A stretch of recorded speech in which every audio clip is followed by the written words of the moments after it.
ልቀቀኝ አብርሃም፣ እግዚአብሔር ልቀቀኝ።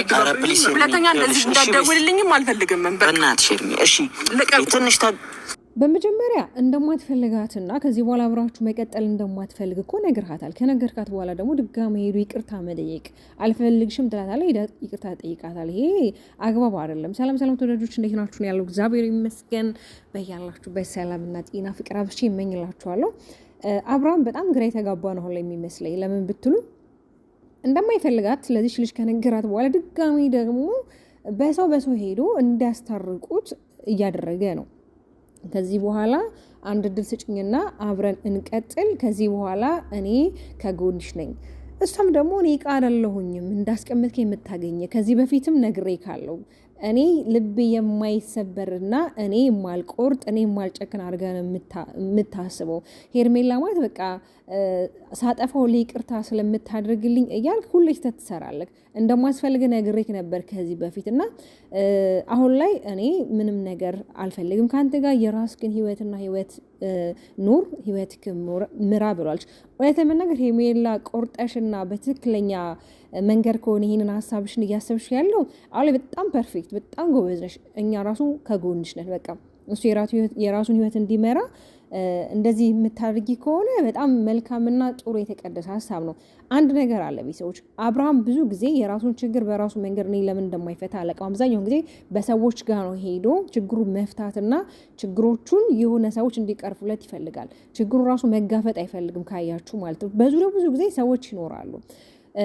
ሄርሜላም ደግሞ እውነቷን ነው ማለት ይሄ ልጅ ሁል ጊዜ እንደሚፈልጋት ሁል ጊዜ በቃ አብሯት እንደሚሆን እያሳያት የሆነ ሰዓት ላይ ደግሞ እንደማይፈልጋት ከሩታ ጋር መሆን ነው የምፈልገው ይላታል አይደለ?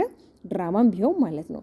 ግን ደግሞ ሁል ጊዜ የሰው ልጅ እኮ ይቅርታ እያላችሁት እሱም ይቅርታ እያላችሁ አይኖርም። በእርግጥ ያ ሰው ስለሚወዳችሁና ስለሚፈልጋችሁ እንዲያጣችሁ ስለማይፈልግ እያጠፋችሁም ሳታጠፉም ቢሆን ይቅርታ ይላችኋል ስለሚፈልጋችሁ ማለት ነው። ስለዚህ ሄርሚዬ የኔ ቆንጆ ማለት አንቺ ቆንጆ ነሽ፣ መልካም ነሽ፣ ምንም የጎደለሽ ነገር የለም። የጎደለሽ ነገር በህይወት ገብተሽ ነገሮች እንደዚህ መበጥበጥ አልነበረባቸውም። ገብቶሻል አይደለ? አሁን ላይ በጣም ቆንጆ ውሳኔ ነው የወሰንሽው። ውሳኔሽ ደግሞ ፍሬያማ እንዲሆን እመኛለሁ። በተለይ እንደምታስታውሱት ደስታ ከነሱ እንግዲህ በሰላማዊ መንገድ ነው የተለያቸው። ሲለያቸውም ደግሞ ደስ በሚል መንገድ ነበረና እውነትም የራሱ የሚሄድበት ሌላ አውሮፓ ሆነ የትኛው ሌላ ሀገርም ቢሆን እኔ ይቅና በሄድክበት መልካም ነገሮች ሁሉ ይግጠም ነው ብለው ሄርሜላም እንግዲህ አሁን ላይ አብርሃም የራሱን ላይፍ ነው የራሱን ህይወት እንዲመራ ፈቅዳለታለች። ከዚህ በኋላ እኔ ህይወት ላይ አንተ ምንም አይደለክም። ልክ አንተ ህይወት ውስጥ እኔ ምንም እንዳልሆንኩኝ በሰዎች ፊት፣ በጓደኞች ፊት፣ በኦዲየንስ ፊት ነግረኸኛል። ዛሬ ደግሞ መተክ ታለቅሳለክ። ያንዙምባ ምንድነው ሀሳብክ? ምንድነው ፕላንክ? ሁለታችንም ነው ወይ የምትፈልገው? አንዱን ምረጥ። ህይወት በምርጫ ደግሞ ሲሆን መርጠክ አንዱ ነው እንጂ የምትኖረው ሁለታችንም ጋር እየሆንክ መቀጠል አትችልም። እኔም ሴት ልጅ ነኝ፣ እሰበራለሁ። እኔም እንደ ማንኛውም ሰው ይሰማኛል። ሄርሜላ ማትሰበር ይመስልሃል ወይ ብለዋለች። እውነት ለመናገር እንደ ሰውኛ ትክክለኛ ሀሳብ ነው ያቀረበችለት። አብርሃም ነው በጣም ግራ እየተጋባክ ነው ያለከው። የምታረጋቸው ነገሮች በጣም ግራ እያጋቡክ ነው ያለው። ለምንድነው የልጅቷን ልብና የልጅቷን ቀልብ የምትሰብረው? በቃ ካልፈለጋት ቁርጧን ነገራትና ከአንተ ይዞ እንድትወጣ አድርግ። ገብቷል አይደለ?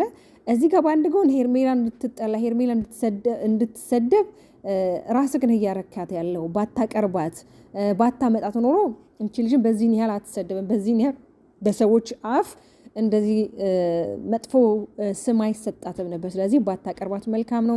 አንተም የራስህን ህይወት የራስህን ላይፍ ምራ። እሷ እንዳለችህ በነገራችን ላይ አብዛኛውን ጊዜ ሄርሜላ ከሰማችሁ አንተ የራስህን ህይወት መምራት የምትፈልግና የራስህን ህይወት መቀጠል የምትፈልግ ከሆነ እኔ ከአንተ ህይወት ምንም ነገር አልፈልግም። አንተ ደስተኛ ስትሆን ማየት ብቻ ነው የምፈልገው ብለዋለች።